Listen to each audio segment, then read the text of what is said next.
Olá, meus amores, tudo bem? Hoje nós vamos lá para a nossa apostila de arte e vamos trabalhar um pouquinho com ela. Na nossa apostila de arte tem bastante atividade prática, então não há necessidade de a gente ficar fazendo correção, tá? Então nas últimas atividades que nós fizemos era bastante pintura, né? Cada um ia fazer o seu desenho, bastante representação pessoal, então ficou a critério da imaginação de cada um.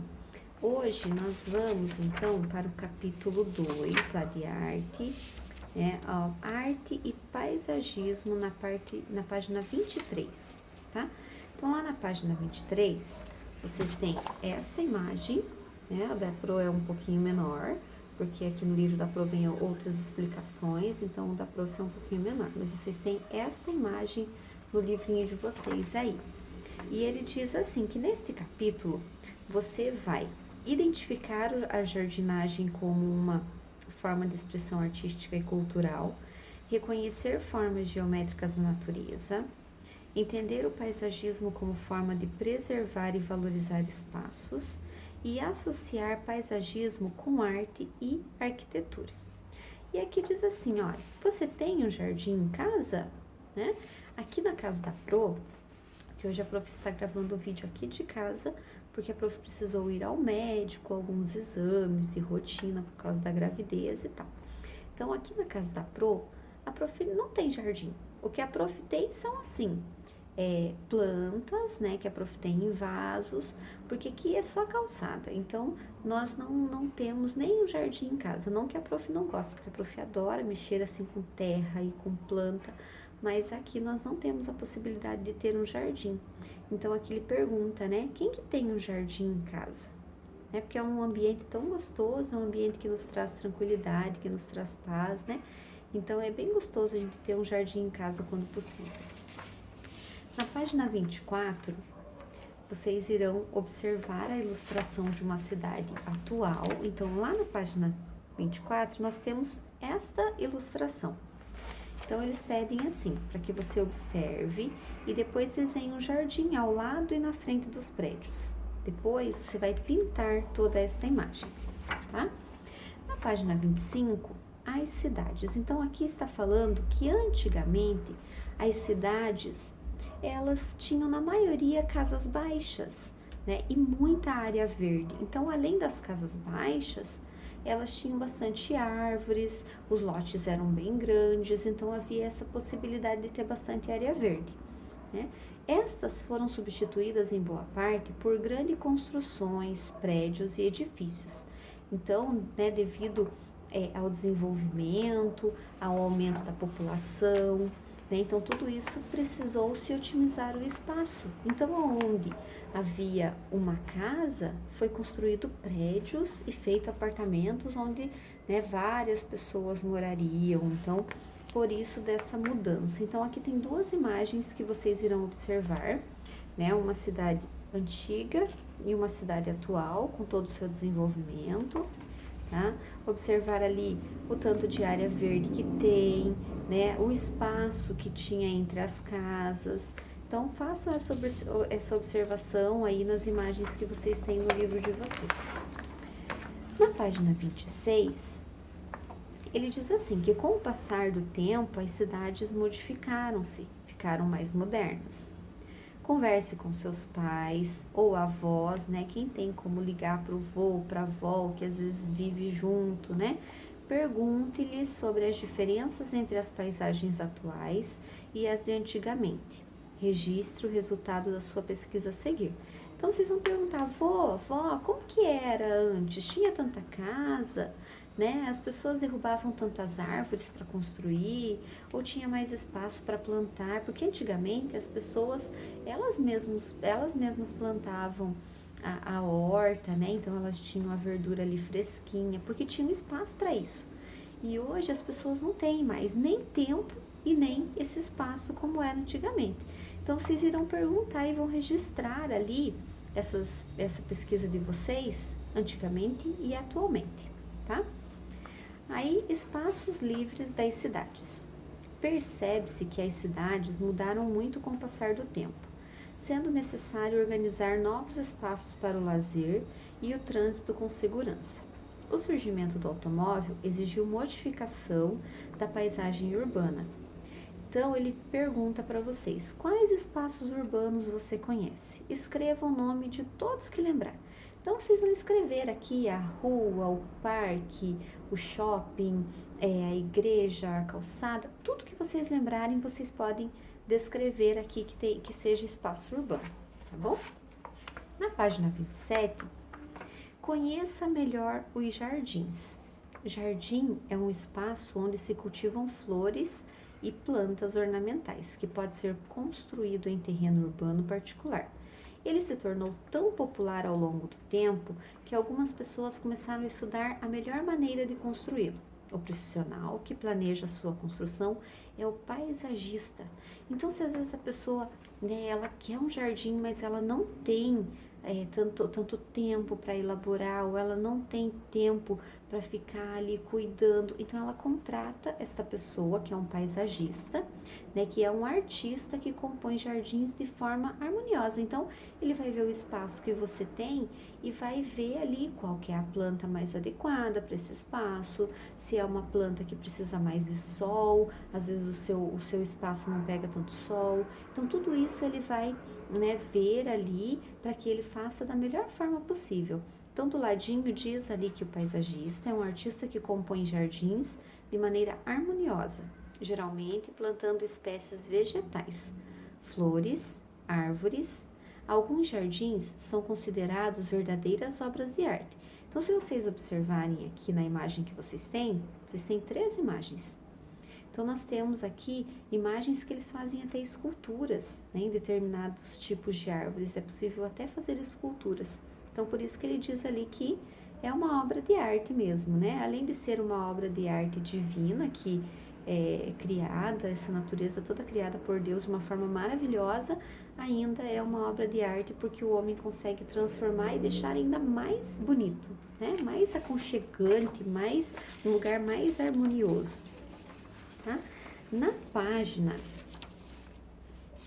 28, ele pede ali só para vocês observarem e conhecerem algumas formas da natureza.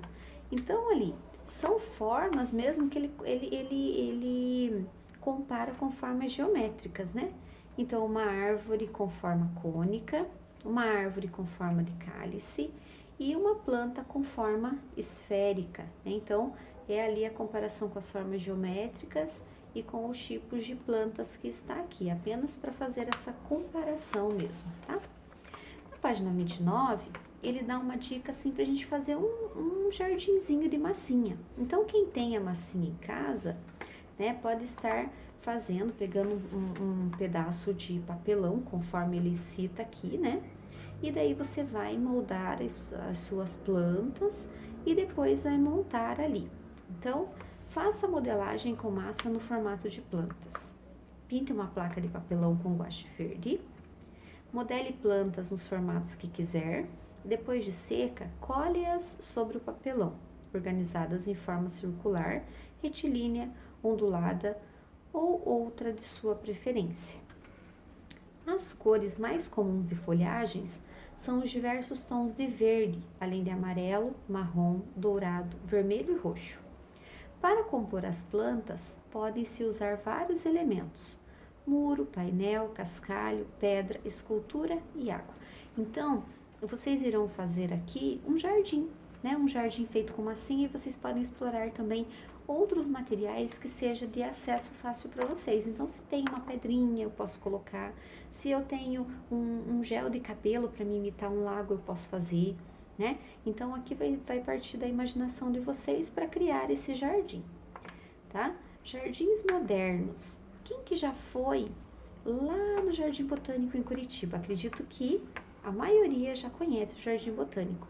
Então, eles possuem formas orgânicas, naturais, caminhos de pedras especiais, esculturas modernas e outros objetos. Alguns projetos incluem espelhos de água, fontes e pequenos lagos. Então, ele está aqui em uma conversa, né, os dois menininhos, e um diz assim: em algumas cidades, há grandes jardins, conhecido como Jardim Botânico, que é o que nós temos lá em Curitiba, né? Você gosta de jardins? Quais mais chamam sua atenção? converse com o papai, com a mamãe ou com alguém que seja próximo a você sobre isso. Tá? Como nossas atividades são simples, então a gente pode passar para frente e ir completando a nossa apostila para a gente ficar em dia com ela até que chegue o nosso novo material, tá? Então, porque são atividades bem simples. Na página 30, identifique alguns elementos presentes nesse jardim. Então, tem as flechinhas ali nesta imagem, né? E vocês irão completar, então, o que está faltando ali, o que é cada item que tem nesse jardim. Então, ele tem árvores, ele tem uma ponte, ele tem grama, pedras, tem também flores, tem um lago, tem ali as iluminárias, né, que fazem parte da iluminação desse jardim. Então, vocês irão completar para este quadro, tá? Na página 31, nós temos mais uma obra de arte que a gente pode fazer se caso esse material esteja disponível em casa. Então, ele pede assim, para que vocês, né, formem, vamos criar uma forma, né, para um jardim. Então, o que ele fez aqui? Ele colou barbantes, né, utilizou a cola branca, colou barbantes, traçou linhas e depois que secou esse barbante com essa cola, então ele pintou com tinta guache colorida, cada espaço ali de uma cor, tá? Na página 32, vocês terão esse espaço, onde vocês poderão aqui, então, na página 32, colar o barbante com cola branca. Depois de seco, depois que vocês derem formas, né? Então, vocês irão colar esse barbante em linhas, dando formas para ele. Depois que vocês fizerem isso, depois de seco, vocês podem usar tintas coloridas para deixar bem bonito ali e ele vai ficar parecido com a imagem da página 31, tá? Na página 33, nós temos aqui uma foto e a representação dessa foto, né, algo parecido em um quadro. Então, vocês irão responder para a Pro. Vocês percebem semelhanças entre as cores reais e as usadas pelo artista? Será que tem semelhança? Será que o artista fugiu ali do que realmente é a cor natural? Então, qual que é a semelhança entre essas cores, né? Então, será que ele prevaleceu ali pintar com as cores naturais para ficar uma imagem mais realista? Né? Ou será que ele preencheu mais com tons de azul, de verde, de marrom? Então, vocês irão observar as semelhanças da foto com a pintura ali, né? Com a obra. A sensação que a fotografia transmite é a mesma do quadro? Será que quando eu olho para essa foto, ela me transmite uma sensação de serenidade, de paz, de tranquilidade, de frescor, assim como o quadro também é capaz de transmitir? O que vocês acham? Vocês acham que as duas transmitem a mesma sensação? Ou às vezes não, uma transmite uma sensação, outra transmite outra? Aí vai ficar a critério de vocês, tá bom? E o que você pensa serem nenúfares, tá? Então, vocês irão irão responder para a Pro, né, a pergunta C. Então, o que vocês pensam serem nenúfares? Aí, Pro, eu não sei o que é isso, eu vou pesquisar. Ótimo, pesquisa para saber. Pro, eu não encontrei o que é isso, eu vou responder com as minhas palavras. Eu acho que nenúfares deve ser as plantas. Tá, responde, não sei, né? Então, aí vai ficar a critério de cada um e a gente volta para tirar essa dúvida na correção dessas atividades na próxima aula. Daí a gente tira essa dúvida do que é isso, né? Do que você pensa que é isso. Quando você lê essa palavra, o que você acha que essa palavra quer dizer, o que ela significa, tá? Aí, gente, aqui tem um pequeno texto que fala sobre paisagem visual e sonora, tá? Então, e ele pergunta ali, a partir do texto, né, que a gente vai fazer a leitura, vai interpretar esse texto, ele pergunta, o que você pode fazer para melhorar o ambiente acústico da escola? E o número 2, compare a paisagem sonora urbana e a paisagem sonora rural. Pense nos sons característicos de cada ambiente e desenhe suas fontes sonoras no espaço a seguir. Então, uma paisagem sonora urbana, eu tenho carro, eu tenho moto, eu tenho pessoas conversando, eu tenho construções, eu tenho pessoas trabalhando, né, fazendo diversos tipos de barulhos. Uma paisagem sonora rural, o que eu tenho? Eu tenho os animais, eu tenho o som dos pássaros, às vezes o som do vento, o som da água, né? Então são sonoras diferentes. Então vocês irão fazer 2 desenhos ali para a prova.